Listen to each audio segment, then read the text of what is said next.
राधा स्वामी दयाल की दया, राधा स्वामी सहाय, राधा स्वामी। प्यारी साध संगतियों, भाइयों बहनों, बुजुर्गों, माताओं, नौजवान साथी, बच्चों, जितने भी आप सत्संग लाभ के लिए उपस्थित हुए हो, शांति से सत्संग लाभ उठाएं। आज का दिन बड़ा खुशी का दिन है।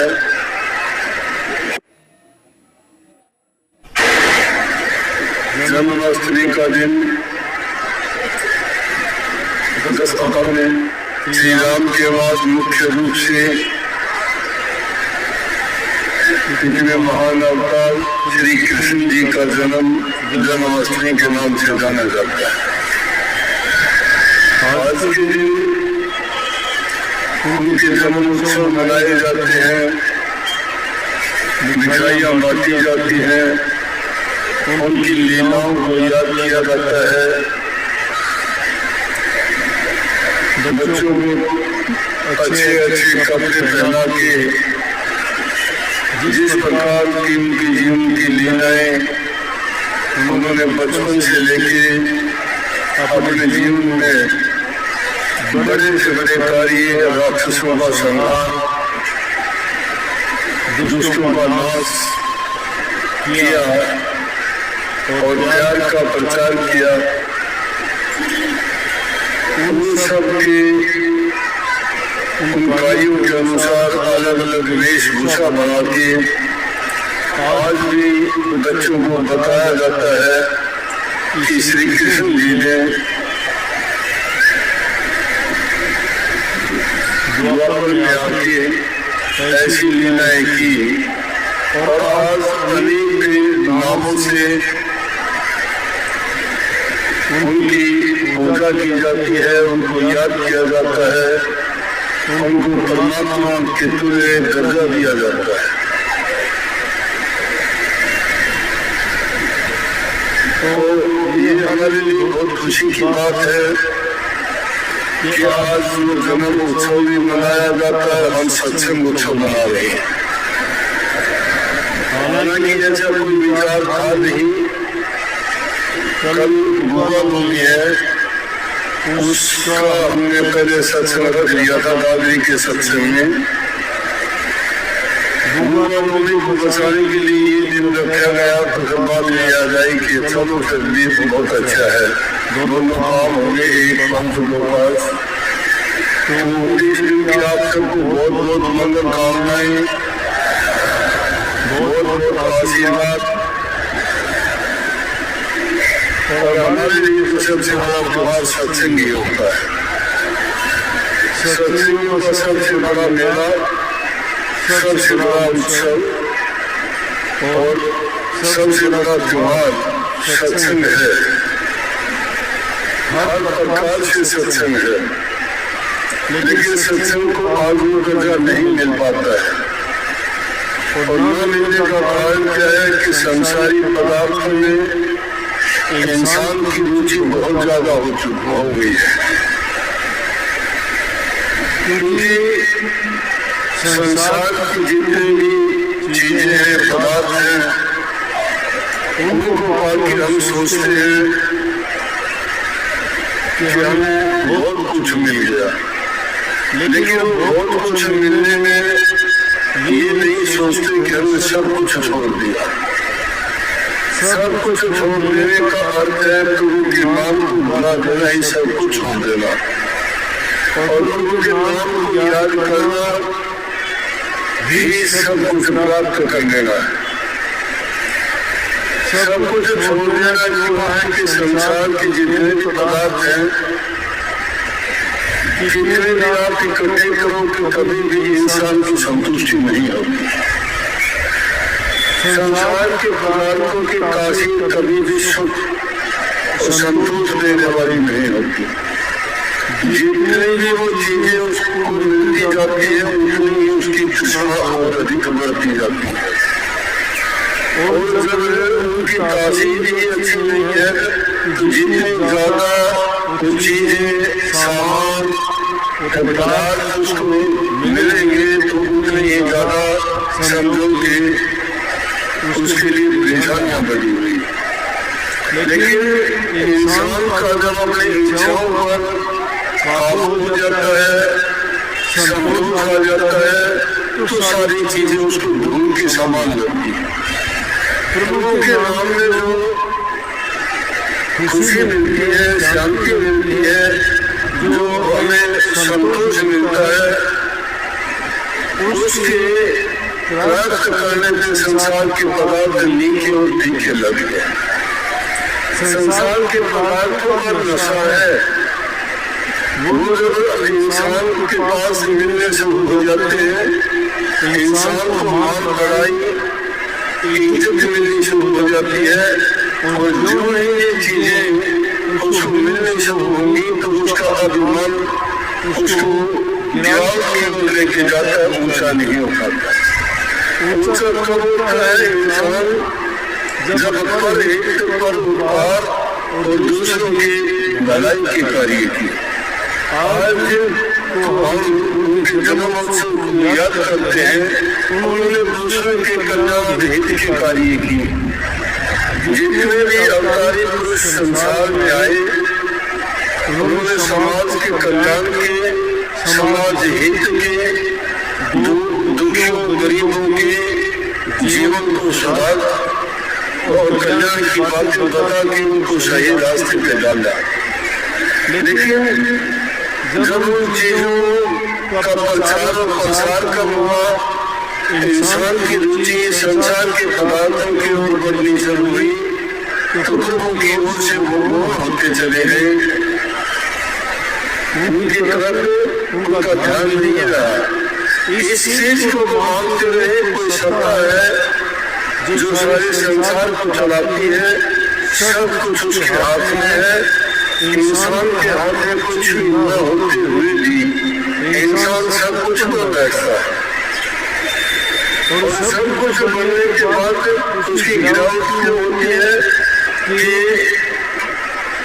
काल महाराज उन जीवों को पकड़ लेता है जो आसानी से उन चीजों को अपना लेते हैं, और उन्हें जितने भी बुराइयों वाली चीज है, जितने भी कुनीति की चीज है, वो आनी शुरू हो जाती है। जिस प्रकार से नहीं देखते रोजाना के जीवन में क्या देखते हैं कि लोग कोई शराब का आदि है, कुछ गांजा पीता है, और आजकल एक नई बीमारी का उन्होंने बताऊँ आपको पता ही है, बताऊंगा मुझे आदमी से बताते हैं कि नौजवान बच्चों ने इंजेक्शन लगाने शुरू किया। इंजेक्शन में मुझे नहीं पता कौन सा नशा है, लेकिन हाँ नई चीजें जरूर हैं।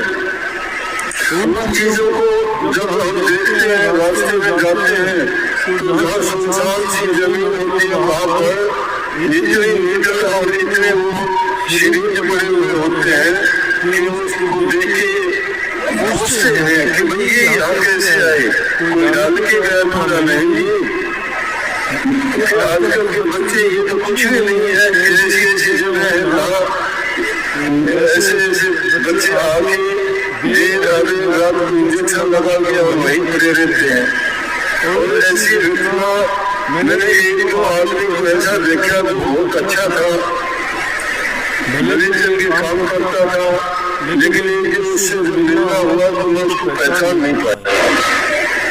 मैंने उससे पूछ लिया बीमार है, बोला कि हाँ थोड़ी तकलीफ हुई थी, लेकिन जब दूसरे लोगों के सामने मैंने बात रखी उनसे पूछा तो उन्होंने बताया कि तो हर 5 मिनट में इंजेक्शन लगाते हैं, इंजेक्शन ने इसको बर्बाद कर दिया। लेकिन ये नहीं पता इंजेक्शन में क्या लगाते हैं।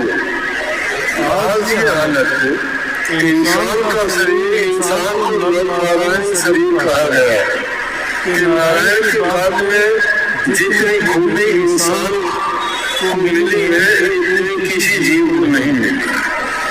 इस सृष्टि में 84 लाख प्रकार की हुई है, 4 भाग में विभक्त है, और उन सब में इंसान सबसे उत्तम जीव है। और जितनी बुद्धि, जितना ज्ञान, जितनी बुद्धि, जितना विवेक इंसान को दिया है, प्रभु ने इसीलिए इसको दिया था कि जब ये जीव कर्म करते करते करते 84 लाख योनि में अपने कर्म के अनुसार एक योनि से दूसरी, दूसरी से तीसरी, तीसरी से चौथी, और इसी प्रकार से 84 लाख योनियों में ये मुसाफिर बना घूमता रहेगा, अपने कर्म करता रहेगा और वैसे इसको योनि मिलती रहेगी। इसीलिए देखते नहीं है, कई बार कर्म को अच्छे करते आते हैं, लेकिन उसका कर्म का फल है उसको क्या मिलता है कि दुनिया में आते हैं, कोई हल्ला, कोई दुल्ला, कोई लगना, कोई लपाहित, कोई अंधा, किस किस प्रकार के जीव पैदा होते हैं, उनका कर्म का तो लेख है। दुनिया में आके उन्होंने अब तक इंसान के रूप में कोई कर्म नहीं किया, वो पैदा होते ही ये दोषों के शरीर में थे। तो इसका मतलब कोई योनि उसको ऐसी थी जिन्होंने होते होते कर्म किए, उसका परिणाम ये है। लेकिन जब इंसान में दुख पड़ता है, जब उसको परेशानी तकलीफ होती है, जब वो प्रभु के नाम को याद करता है, वो कहता है मुझे बचा, जब याद आती है उसी याद को अगर वो अच्छे समय में स्वस्थ होते हुए सब कुछ उसके पास है, जब याद करे तो उसको कितना उसका लाभ मिलेगा। लेकिन भूल जाते हैं हम अपने मन से जो सोच करते हैं, अपनी बुद्धि का जितना दायरा है उसमें लेकिन कहते हैं कि किसी ने देखा कि आगे क्या होगा क्या नहीं होगा, किसी का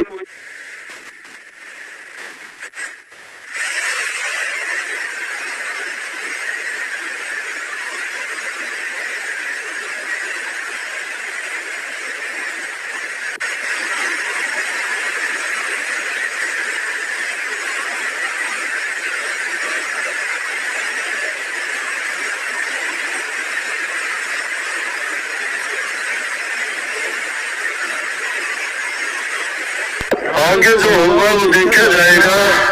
आपको जो मेरे हाथ में है, क्यों नहीं ऐसा करने के लिए मुझे जीवन मिला, लेकिन ये ऐसा नहीं है, ये थोड़े दिन के सुख है।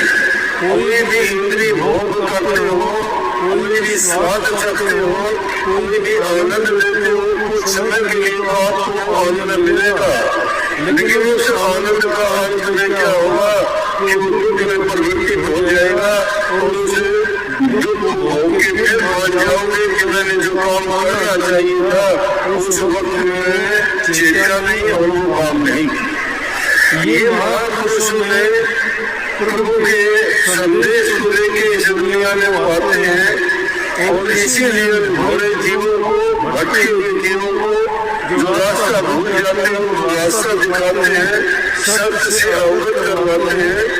उनमें जो बड़ी हुई बुराइयां हैं या जो बुरी आदतें हैं उनका निवारण करते हैं, उन बुरी आदतों को छुपा के और प्रभु के नाम का गुणगान करवाते हैं, उनका नाम महत्व समझाते हैं कि प्रभु के नाम में हमें क्या मिलेगा, प्रभु के नाम से हमें वो चीज प्राप्त होगी जो देवी देवताओं को भी प्राप्त नहीं होती है। कोई भी जीव ये नहीं चाहता कि उसे दुख हो, न कोई शरीर का दुख चाहता है, न मन का दुख चाहता है और न ही आध्यात्मिक या आध्यात्मिक कोई दुख चाहता है। लेकिन फिर भी उसको दुख क्यों मिल जाते हैं कि उसके सिर के ऊपर कर्ज है। ये जो कर्म करते हैं हम, वो उसका कर्म का कर्जा, उसके साथ ही कर्मबंदी संसार है। जो इंसान जैसा कर्म करके आता है उसको वैसा फल मिलेगा। अब इसमें परमात्मा का दोष नहीं है। हम कभी कभी ज्यादा दुखी होते हैं, कई ऐसी घटनाओं को देखते हैं, क्यों वो देख के कह उठते हैं कि भाई परमात्मा ने अच्छा नहीं किया, लेकिन ये भी कहते हैं कि परमात्मा के आगे किसी का जोर नहीं चलता। परमात्मा न किसी का भला करता है, न किसी को अच्छा करने के लिए कहता है, परमात्मा तो स्वर्ग में एक दृष्टा है, जो जैसा कर्म करता है उसका उसका कर्म भुगतवा देता है। अच्छा करने वाले को अच्छा, बुरा करने वाले को बुरा परिणाम मिलता है। तो इसलिए उन बुराइयों से हमें निकलना चाहिए। इस संसार में जो हमें ये पदार्थ भावनी चीजें दिखाई देती है ना, ये इतनी अच्छी नहीं है। ये हमें जरूर आकर्षित करती है, लेकिन उनके पीछे भागने से जितना भागते जाते हैं उनको प्राप्त कर भी लेते हैं तो भी उनसे हमें शांति नहीं मिलती है। जिस प्रकार से समुद्र एक फूल होता है, पेड़ पे लगता है, देखने में बड़ा सुंदर दिखाई देता है। पक्षी उसको सोचते हैं कि इतना सुंदर फूल है तो इसके अंदर बड़ा रस होगा, आनंद होगा, तो इसको चखा जाए। और जब उसमें जाके चोट मारता है, लेकिन चोट मारने से क्या होगा कि उसके अंदर कोई रस नहीं, रूई होती है और रूई भी गीली होती है, उसकी चोट से चिपट जाती है, तो उसको बेचारे को चोट साफ करने में बहुत देर लगती है, कई बार उसको बहुत परेशानी होती है। ये संसार इसी प्रकार से उस संगम के पेड़ की भांति है। उसको देख के हम सब भाई तो जाते हैं, लेकिन ये उसको परिणाम क्या मिलता है, उसी प्रकार से मिलता है कि जिस प्रकार से पक्षी की। लेकिन संसार में सब प्रकार की चीजें हैं, ये नहीं जो जैसा करना चाहता है वैसा करो, आजादी भी है, सबको सब चीजें मिलेंगी। महापुरुषों ने फरमाया कि सकल पदार्थ है जगमाही कर्म ही नर पावत नहीं। सारी चीजें हैं इस दुनिया में। इंसान के जीवन की तीन चीजें मुख्य हैं कि वो धन से कार्य करता है, शरीर से सेवा करता है और उसके प्राण जो है वो इन कामों के करने के लिए उसको शक्ति देते हैं। अब जवानी होती है और नशे विषयों में बर्बाद कर देते हैं। और नशा तो क्या चीज है, पीना बुरा शराब का रस लीजिए सब कोई, दाना से नादा करे दर्द दिया सब कोई। सारा का सारा धन का विनाश इन चीजों के जरिए खराब कर देते हैं। हमने ऐसे उदाहरण देखे हैं कि मैं और किसी की बताऊं कि हमारे गांव में एक बहुत बड़ा लैंडलॉर्ड था, बहुत जमीन थी उसकी, और उसने ये गंदी आदत उसने शराब पीने की होगी, काम कभी किया नहीं और उसको जमीन को बेचना शुरू कर दिया। धीरे धीरे करके उसने पूरी जमीन को बेच दिया शराब के लिए, और वो जिंदगी से पूरी नहीं हुई। आखिर में उसको मजदूरी करनी पड़ी। जो लोग किसी को काम देने लायक था वो किसी के लिए काम करता था, और थोड़ी सी शराब के लिए, गंदे पानी के लिए लोगों के पैर पकड़ता था, मुझे काम दे दो। और काम के लिए रोटी की जरूरत नहीं, थोड़ी शराब पिला दो। थोड़ी शराब पिला देने के लिए जीवन बर्बाद कर दिया, अपनी प्रॉपर्टी का विनाश कर दिया, अपनी संतान को बर्बाद कर दिया, अपनी सेहत को खराब कर दिया, लोगों के अंदर अपनी जो उसकी गुडविल थी वो खत्म कर दी। हर इंसान के लिए यही है। तुम्हारा शरीर की बर्बादी उससे होती है, धन की बर्बादी उससे होती है, तुम्हारा परिवार की बर्बादी उससे होती है। संतान को तुम जो बनाना चाहते हो, लेकिन बनाओगे कहाँ से तुम्हें खुद का पता नहीं है। तुम शराब के नशे में और दूसरी चीजों का नशा करके पड़े रहते हो। संतान मन मर्जी के काम करती है, उनको पता है कि तुम्हें संभालने वाला नहीं है, वो रास्ते से भटक जाते हैं, तो कुसंग नतीजे पड़ जाते हैं।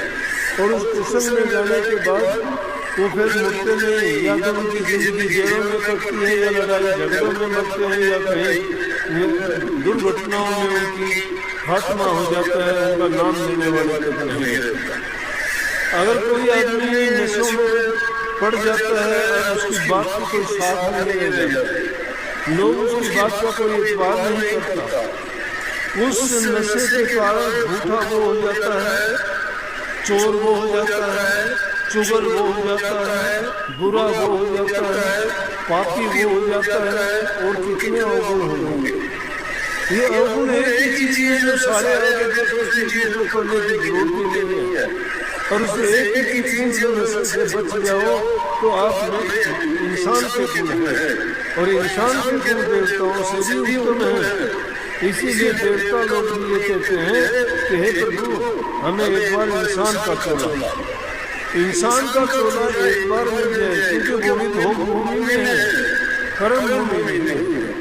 कर्म भूमि है इंसान का जीवन है। इस इंसान के जीवन में इंसान नेक कर्म करके, अच्छे कर्म करके अपने जीवन को संवारता है। जो उसके सगे संबंधी रिश्ते नाते परिवार के जितने भी उसके बेटे बेटियां होती हैं उनको अच्छी शिक्षा देके नेक इंसान बनाता है। और जो नेकी के रास्ते पर चलते हैं, अच्छाई तो अच्छाई फैलाती है, बुराई बुराई फैलाती है। वो जहाँ कहीं लड़की अगर दूसरे परिवार में गई तो उस परिवार को सुधार देगी, लड़का अपने परिवार को सुधार देगा। अच्छे गुणों से ही हमारा घर सब्र के समान बनता है और हमारा संसार हमारे लिए अच्छा होता है। और जिन लोगों ने अपने जीवन को इसी से बिगाड़ दिया, क्या परिवार मांगने रखेगा उसके लिए, क्या उसके लिए घर परिवार, क्या उसके लिए रिश्ते नाते, कोई आदमी उसको नहीं लगाएगा। उसके पीछे सब उसको गालियाँ निकालेंगे, उसके बात में कितना ही अच्छा उनके तो संग बैठने वाले का भी लोग इतबार करना छोड़ देंगे। उसी को तो बड़ी संगति कहते हैं। नारी संग जोबन गया, दरब गया मदपान, प्राण गए कुसंग में तीन हो गई। नारी से जोबन किसी नारों के पीड़े बन के जीवन बर्बाद कर दिया, चरित्र नहीं रहा हमारा। इंद्रिय भोगों के स्वाद में पड़ के जीवन को बर्बाद कर दिया, अपने चरित्र को गिराया और उसमें गिरावट आती चली गई हमारी। जो इंसान ऐसे मानसिक रूप से गिर जाता है वो कोई भी संकल्प पूरा नहीं कर सकता, कोई भी उद्देश्य में खरा नहीं करता, कोई भी काम करना चाहता है उसमें सफलता उसको नहीं मिलती। इसलिए कही है अगर घर परिवार में रहता है, ठीक ढंग से रहता है, हर चीज को जरूरत के मुताबिक उसको बर्ताव करता है, व्यवहार करता है, वो इंसान कभी नहीं गिरता। चरित्र इंसान का नहीं गिरता, चरित्र ऊंचा होना चाहिए। जिसका चरित्र है उसको धन की जरूरत नहीं, उसको और दूसरी चीजों की जरूरत नहीं। जिसका चरित्र है उसके पास सब कुछ है। जिसका चरित्र नहीं वो आदमी हर प्रकार से उसकी निंदा होगी, कहीं भी जाओ उसको मान सम्मान नहीं मिलता। दूसरी चीज कही गर्भ गया पान, धन को बर्बाद कर दिया नशों में क्या रहा है, और प्राण गए संग में, दुष्टों के संग बैठते हैं, उल्टी सीधी बातें सीख ली। संग इंसान का अगर बुरा हो जाता है उसको कोई बुरा काम करने की जरूरत नहीं। संग इंसान को कुसंग बिगाड़ देता है, संग अच्छा संग उसको सुधार देता है। अच्छा संग तो महापुरुषों का संग सत्संग होता है, कुसंग दुष्टों का संग होता है। वो जुआ खेलना सिखाएंगे, ताश खेलना सिखाएंगे, चौपड़ खेलना सिखाएंगे, और उन खेलों में जो पड़ जाता है वो टाइम नहीं देखता, टाइम की कदर नहीं करता, समय पर कोई काम नहीं करता। काम जब होता है तो एक बाजी और लगा देता, बाजी बीच में छोड़ के नहीं जाता। जुआ खेलना शुरू कर देता है तो जुए में हार होती रहती है, सोचता है अगली बार मैं जीत जाऊंगा। जिन्होंने जुआ खेला इतिहास उठा के देखो, जुए के कारण उनकी कैसी कैसी बर्बादियां। तो जब कही है कि जुआ खेलना तो इस नामुराद खेल है, नामुराद इस खेल की जीत भली न हार, इसकी जीत भी अच्छी नहीं है, हार भी अच्छी नहीं है। जीते तो चस्का लगा, हारे ले उधार। जीतता है तो चस्का पड़ जाता है, फिर 1000 आएंगे, इस बार 2000 आएंगे। इस बार 5,000 आएंगे। अब जुए का थोड़ा सा तरीका बदल गया है। अब ये बच्चे वो जुआ फोन में खेलते हैं और वो फोन में खेल के सब कुछ अपना बेच देते हैं, सब कुछ पता ही नहीं लगता कैसे चला गया। अरे पहले तो कभी सोचते थे महाभारत का ये जुआ, हम तो कहते थे कि पांडवों ने गलती की थी कि उन्होंने जुआ खेला और उसमें भी कितनी गलती करते थे।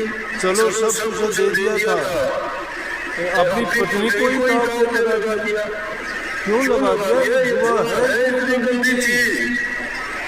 कि इसमें जीतता है तो आदमी को चस्का पड़ जाता है कि मैं और जीतूंगा, और हार जाता है तो उधार रहता है कि एक बार दे दे मेरे पिछले भी आ जाएंगे, आगे मेरे बच जाएंगे, लेकिन बचता तो नहीं है। इसलिए तीनों चीजें बर्बाद इस चीज से होती है। अगर महापुरुषों के संग में जाओगे, वो कहेंगे कि जो मालिक ने आपको दिया है उसमें सब्र करो, संतोष करो, समय पर अपना काम करो, अच्छा सबके साथ व्यवहार बर्ताव करो। समय पर जब इंसान काम करता है मालिक उसकी सुनता है। हम किसान आदमी हैं, आज से 50-60 साल पहले अब तो बात नहीं रही, खेती करने वालों के लिए ट्रैक्टर आगे चाबी लगाते हैं, चल पड़ते हैं, बैलों से ऊँटों से हल जोतते थे। किसान आदमी सुबह उठते थे चारपाई से, क्यों उनका पैसा यही था। धरती माता जो हमें देती थी उसको खा के हमारा जीवन चलता था, आज भी चलता है। लेकिन आज थोड़ा तरीका बदल गया। वो लोगों की भावनाएं थी ऐसी, आस्था थी ऐसी कि धरती हमारी माता है, माता हमारा पालन पोषण करती है। और मैं तो ये कहता हूँ कि जिस चीज से भी तुम्हारा काम निकलता है उस चीज की हर चीज की पूजा करने के लिए पूजा है क्या? क्यों कहते हैं कर्म ही पूजा है। जो तुम कर्म करते हो वो एक पूजा मान के करते जाओ, तुम्हारे काम में कभी नहीं आएगी, तुम्हें मुनाफा ही मुनाफा देगा।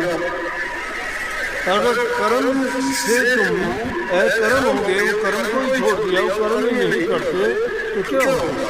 आप लोग भी यही शिकायत करते हो कि मेरा भजन नहीं बनता, मेरा सुमन नहीं होता, मेरा ध्यान नहीं लगता। क्यों नहीं लगता?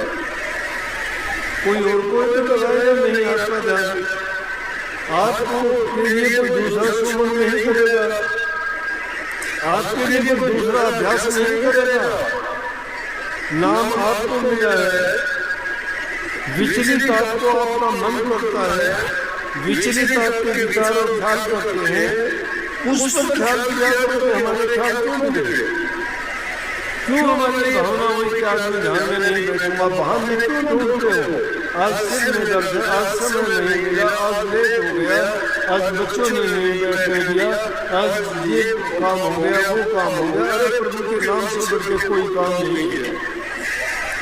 जो उसके नाम में सच्चा होकर लगता है उसके सारे काम वो संभालता है। किसके नहीं संभाले? बोलो, किसके नहीं संभाले? किसी के लिए मोची बन के आ गया, किसी के लिए वो माड़ी बन के आ गया, किसी के लिए नाई बन के आ गया, किसी के लिए किसान बन के आ गया। उनके लिए उनके काम किए, वो साक्षात उन लोगों के काम करता है जिनका विश्वास दृढ़ है। हमारे सामने होते हुए हम उसको देख नहीं पाते हैं, उसका रूप कोई अलग नहीं है, लेकिन तुम्हारे काम कर जाता है। वो याद करते हो, तड़पते हो, आता है। कई बार आके कह देते हो कितनी ऐसी घटना है और वो घटनाएं सच्ची हैं, लेकिन एक बार के लिए थोड़े समय के लिए तो याद रखते हो, फिर भूल जाते हो। काम निकल जाता है, भूल जाते हो। किस प्रकार से भूल जाते हो? एक आदमी पेड़ पे चढ़ गया, पेड़ पे चढ़ गया तो चढ़ तो गया लेकिन उतना नहीं आ रहा उससे। उसने सोचा गिरूंगा, उतरना मुश्किल हो गया। कहने लगे हे परमात्मा, 5.25 रुपये का प्रसाद चढ़ाऊंगा, मुझे धीरे धीरे उतार दे। अब धीरे धीरे क्या थोड़ा नीचे आया, कहने लगा 5.25 का परमात्मा को क्या करना है, 1.25 रुपये का भोग है, बीच में आ गया और थोड़ा नीचे आया, बोले परमात्मा ने थोड़ा खाना है तो मैंने बांटना है और किसी को खाना है, बेकार जाएगा, बोले जी वो तो 1.25 आना भोग है, 5 पैसे को 1.25 आना कहते, तो नीचे आते आते खत्म हो, नीचे आते आते खत्म। एक नया जैसा नहीं किया, जब परमात्मा को भी हमें धोखा देने से नहीं चूकते। पहली चीज तो सोचते हैं कि वो हमारी तरह इंसान होगा, उसको रिश्वत दे दे, रिश्वत से काम करेगा, वो रिश्वत से नहीं, वो हमारे सांसों में बसता है, हमारे विश्वास में रहता है, हमारी सब यकीन में है। अपना विश्वास दर्ज करके गुरु ने जो तुम्हें नाम की दीक्षा बख्शी है उसको तुम यूं ही ना समझो कि वो लफ्ज बता दिया आपको, वो कमाया हुआ बीज है, और जो बीज जिसके अंदर चला जाता है वो पौधा जरूर बनता है, परंतु हम तो बीज का नाश करते हैं। अगर उस बीज को खुराक ना मिले तो क्या होगा, खत्म हो जाएगा। इसी प्रकार से हम शायद करते हैं।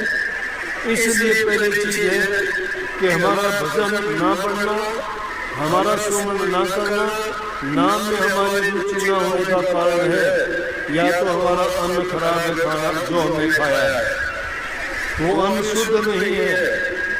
शुद्ध अन्न जो इंसान नहीं खाता उसका शुद्ध मन नहीं होगा, शुद्ध मन जिसका नहीं होगा उसमें शुद्ध विचार नहीं होंगे, शुद्ध विचार नहीं होंगे तो उसका शुद्ध उससे ख्याल पैदा नहीं होगा।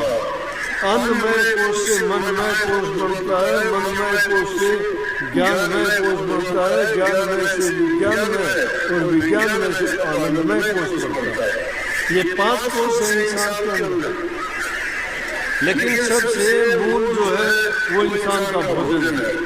बीमार होते हो, तकलीफ होती है, आप शिकायत करते हो, कोई ब्लड प्रेशर की कहता है, कोई शुगर की कहता है, कोई दर्द की कहता है, कोई अनेक प्रकार की बीमारियों के नाम लेते हो, कोई गठिया का, कोई गर्दन का, कोई स्पॉन्डिलाइटिस का, कोई पता नहीं कितने रोगों की, लेकिन उनका होने का कारण क्या है?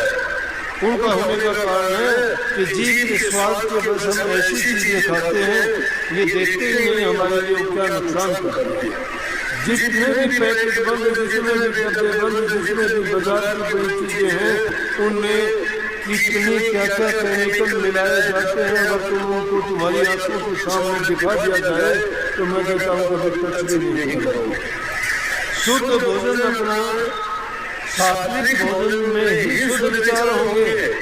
घर में बड़ी सब्जी अपने खेत में उगाते हो, कितनी अच्छी सब्जी है, अनाज तुम्हारे घरों में अपनी जमीन का होता है। शुद्ध अन्न जो खाओगे शुद्ध मन होगा उससे। गाय भैंस घरों में रखती है, लस्सी दूध तुम्हारे घर का होता है। बाजार का खरीदे हुआ दूध लेके आते हो, क्या पता कब का दूध है, कैसे प्रोसेस करके उसको प्रिजर्व किया गया है, उसमें क्या क्या चीजें मिलाई गई है। वो चीज लेते ही तुम्हारे मन के अंदर, तुम्हारे ब्लड के अंदर जाते ही तुम्हारे ख्याल विचार सब उटपटांग करने लग जाते हैं। से पहले चीज है कि अपना खान पान शुद्ध होना चाहिए। दूसरी चीज है कि तुम्हारा संग अच्छा होना चाहिए। अगर तुम्हारा संग किसी नालायक इंसान के साथ में है तो सब कुछ बिगाड़ के रख देगा।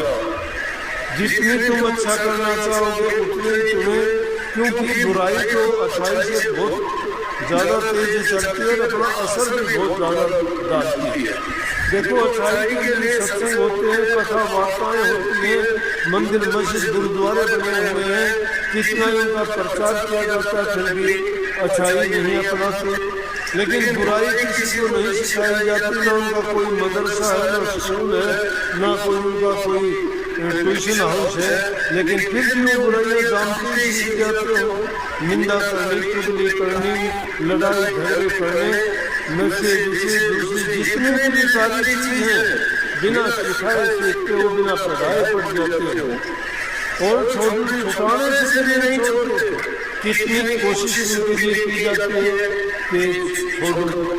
तो जब तक ये चीजें व्याप्त हैं, जब तक हम उन चीजों को अपनाते हैं, जब तक उनका सेवन करते हैं तो हमारे विचार इतने शुद्ध नहीं होंगे।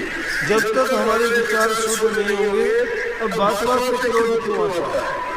छोटे छोटे बच्चों को देखते हैं, हम अपने बच्चों को ये अगर हमारे देश की जो ऐसी सभ्यता थी, ये बात शायद अच्छी ना लगे आपको, बुरी लगे, कोई बच्चा गलती करता था ना, गलती अगर करता था और उसके लिए उसको पीटते, ये नहीं सोचते थे, बच्चा गलती करता था उसको पीट के। आज बच्चे को बोल नहीं सकते, आप बच्चे को ये नहीं कह सकते आप ये ना करो, बच्चा ये कहेगा मैं करूँगा। मैं बार बार ये बात दोहराता हूँ आपको कि बच्चों की इच्छाओं को पूरा ना करो, बच्चे की जरूरत को पूरा करो।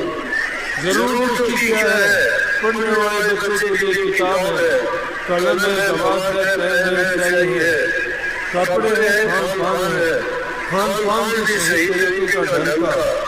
अगर तुम अपने बच्चों को इस प्रकार से अच्छी आदत में डाल दोगे, तुम्हारा बच्चा आगे जाके एक नेक इंसान बनेगा। लेकिन बच्चों की इच्छा पूरी अगर कर दी तो बच्चा अपनी जिंदगी में आगे नहीं बढ़ पाएगा, क्योंकि इच्छा का व्यक्ति में इच्छा तो समुद्र की धार की तरह से है, आती है जाती है, व्यक्ति को गिनती नहीं हो सकती इनकी इच्छाएं भी हमारे मन में इसमें जोर मारती है, नहीं रुकती।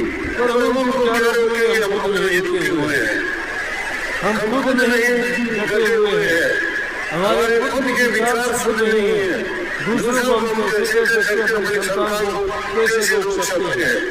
कभी उनके पास रहते हैं, हाल पूछते हो, नहीं पूछते। तुमको बच्चा पहले क्लास में एक बच्चा आके कहते ये बदमाश क्या बहुत करता है, अरे अभी से स्कूल में कैसा हो गया, कहता है 2 साल का नहीं हुआ, अभी से 10 मिनट की कोशिश कर दिया तुमने, उसको तो संस्कार और विद्यालय में खड़ा करने का टाइम है, उसको अच्छे से बोल क्यों नहीं देते? अगर उसको शुद्ध और अच्छे विचार दिए जाए, जैसा बनाना चाहते हो वैसा बन जाएगा, नहीं देते। मालिक छोटे छोटे लगाता है कि किसी चीज का कलर दूसरे के काटने से लगा के पता नहीं क्या बना देता है। एक पौधे में 4-4, 5-5, 10, 20 प्रकार के अलग अलग फल लगा देता है। वो भी जानता है इस बात को, हम दूसरी चीजों के नस्ल को सुधारने का प्रयास करते हैं और हमारी खुद की नस्ल बिगड़ी जाती है। अपने संतान को सुधारने का कभी प्रयास नहीं करते, अपने खुद का ख्याल रखना ज्यादा करते हो, लेकिन तन को संभालने का कुछ नहीं है। ये मिट्टी है, ये तन तो मिट्टी है, मिट्टी में मिल जाएगी एक दिन। मिट्टी के माँ से टूटा रोना हुआ, एक दिन ऐसा आएगा मेरा मम्मी को ये मिट्टी में मिल जाना है, क्या किस चीज का अभिमान? वो समय दूर नहीं है, कुछ दिन के लिए ये काया तुम्हारे पाँव में आई है, ये तुम्हारा हंस बोलने वाला मेहमान है। ये क्या जिंदगी के आदमी मानव बंधु में खुशनुमा बैठा किसी डाल पर काया उड़ गया। ये बख्शी की बात है कि किसी डाल पर बैठता है तो समय के लिए जाता है, चला जाता है। कितने आए कितने गए, कितने को याद करते हैं, लेकिन जो अपने जीवन में प्रभु की भक्ति की, नेक काम किए, दूसरे लोगों के हित के काम किए, वो खुद अपना जीवन संभाला, दूसरे लोगों के लिए भी आगे तक के रास्ते खोल के दे। जिनको आज भी याद करते हैं उनको, जिन्होंने नेक काम किए, नेक काम याद किए जाते हैं, ये शरीर से कोई मतलब नहीं होता। तो शरीर को तो बड़ा सजाते हो, मन को भी सजाया करो। मन के अंदर विकार बने हैं, बात को शरीर के सजाने से कुछ नहीं मिलेगा। अंतर में जो कपट भरा हुआ उस कपट को निकालिए। मन को शुद्ध और पवित्र बनाने के लिए प्रभु का नाम है। तन की पवित्रता सेवा करने में होगी। सेवा माँ बाप की करो, बुजुर्ग की करो, दुखी और असहाय की मत करो। तन की सेवा करो, मन की सेवा करो, धन की सेवा करो। तुम्हारे पास हो सकता है धन नहीं होगा, तुम्हारे पास हो सकता है तुम्हारा मन विकार कर दे, लेकिन तुम्हारे पास ताकत है। शरीर के माँ बाप के बुजुर्ग की जो सेवा करता है, सेवा के एवज में जो माँ बाप हमें आशीर्वाद देते हैं वो आशीर्वाद फलीभूत होता है, क्योंकि उनके सुख ही हृदय से जो हम लोगों को सुख पहुँचाया है, उस सुख में आके वो अपने हृदय से जो वचन बोलते हैं वो तुम्हारे लिए कवच का काम करता है। माँ बाप और बुजुर्गों से जो आशीर्वाद प्राप्त करते हो वो आशीर्वाद तुम्हारे लिए सब बुराइयों से तुम्हें बचाने वाला एक ऐसा शस्त्र है जिस प्रकार से कि होता के पास तीर था, उसी के अभिमान में कह दिया था कि मैं पहला धर्म को तो जला दूंगी और मैं चीर ओढ़ के मर जाऊंगी। लेकिन वो चीर क्या है, वो गुरु का दिया हुआ मंत्र है। उस चीर को गुरु की दी हुई शिक्षा है, गुरु के बताए हुए आदेश और उपदेश है। गुरु का दोष नहीं है, दोष न मानने वाला है। जो उन बातों को मान लेता है उसका जीवन संभाल नहीं जाता और दूसरे लोगों को भी रास्ता दिखाने वाला बनता है।